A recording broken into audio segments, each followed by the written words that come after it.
The remake of Resident Evil 4 has, without a doubt, large shoes to fill. It burdens itself with the daunting task of needing to live up to the original while still carving an identity of its own. Today's video is all about discussing the possibility of Resident Evil 4 Remake becoming a darker and grittier horror game. If you are new to the channel, consider subscribing, and before we start, feel free to go down to the comments section first and let me know this. What are your thoughts on Resident Evil 4 Remake? Are you looking forward to it? Do you think it should be a darker game? Do you think it should keep the campiness? Or do you think it should try being a horror game that takes itself a lot more seriously? Let me know. With how much of a presence and authority Resident Evil 4 still has over the franchise from all the ports, all the subsequent Resident Evil games still trying to capture the same magic, emphasis on trying, and also taking into account the fact that even modern games setting new benchmarks are still using this game as the main template for inspiration. That's saying something. Because of this, there's a likely chance that gameplay-wise, Resident Evil 4's remake won't be able to create a massive jolt to the game industry system the same way the original did. It's not out of the question, but that's a possibility that needs to be taken into account. What does this mean? It means that Resident Evil 4 Remake needs to look into other parts of the original that either need improving or changing. The only problem with this is when it comes to Resident Evil 4, there isn't much that can be done to improve the formula. Not that there isn't anything that can be improved, because let's be honest, no game is objectively perfect, it doesn't exist. But Resident Evil 4 is crafted in such a specific and unique way that even little changes can tamper with its identity on a catastrophic level. But this also begs an entirely different question. What if Resident Evil 4 Remake actually requires having a new identity altogether? In what way can Resident Evil 4 possibly set itself apart in an artistic way that won't necessarily impact itself in a functional way? I believe the answer lies in the tone and atmosphere. Resident Evil 4 has a highly specific tone and atmosphere that was unprecedented and hasn't been replicated since. This game juxtaposed both the horror and campiness in a way that I've never seen any other game do, at least not as effectively. The main character, Leon Kennedy, quips funny one-liners 1 minute and then loses his damn head in the next.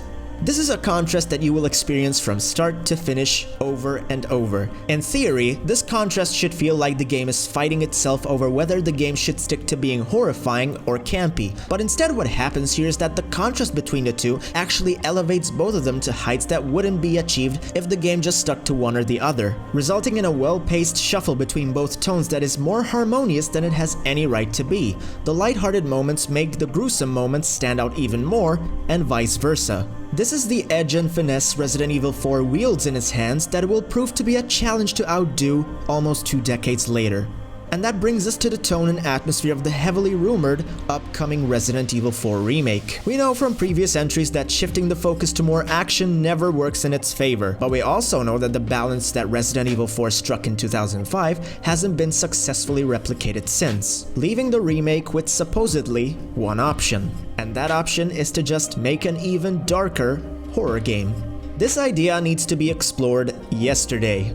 Why? Because the original Resident Evil 4 already has a popular proof of concept to show its potential as a serious horror game. Resident Evil 4 had both a legendary and a troubled development cycle, leaving a bunch of great ideas on the cutting room floor. Some of those ideas were so promising that they used some of those to create entirely new games like the Devil May Cry series and the underrated classic survival horror game Haunting Ground, which frankly deserves a remake more than this does, but one prototype of the game that did survive was for the internet to see, and that is the prototype for Resident Evil 4, known as Resident Evil 3.5, also known as the Hookman version. This version seems like it was going for a more serious and psychological horror vibe, with Leon carrying a flashlight in the dark and an enemy similar to the Nemesis that becomes a stalker and a threat. If this sounds familiar, it's because Resident Evil 2 Remake took this inspiration from this prototype, but there's more to this prototype.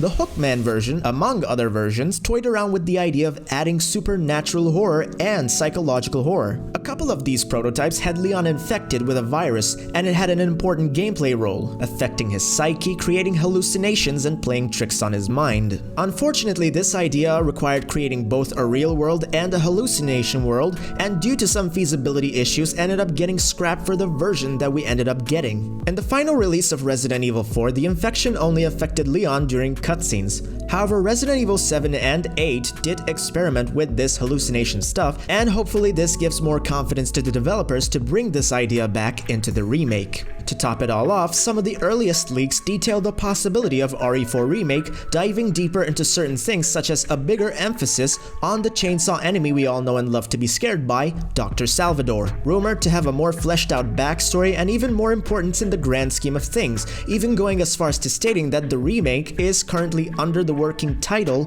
Project Chainsaw. There's a good chance Dr. Salvador will no longer be just an enemy type and instead become a singular, relentless stalker villain who just won't die. I wonder if they'll use the giant version of Dr. Salvador from the Mercenaries minigame. That one I find to be scarier than the normal Salvador dude, and I can definitely see a possibility of Dr. Salvador mutating into a bigger, faster, and more unhinged madman as the game goes along, like most stalker-type enemies in this series usually do. Before I wrap this video up, I just want to leave my final thoughts and concerns.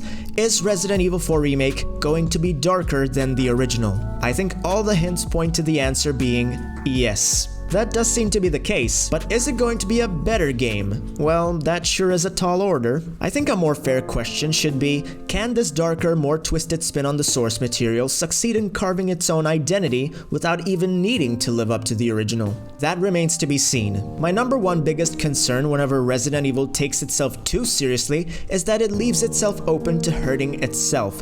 Resident Evil storylines are so out there and hard to take seriously that whenever this happens, it feels like it's parodying itself and ending up that one person at a party who thinks their dance moves are so sick, but it turns out that they can't even read the room. That is usually what every serious Resident Evil tends to feel like. The only way to remedy this problem is to actually take the writing as seriously as the tone of the game, otherwise it will just fall flat. That being said, the idea of a game that doesn't need a remake is still getting one does spark some curiosity as to what could be in store.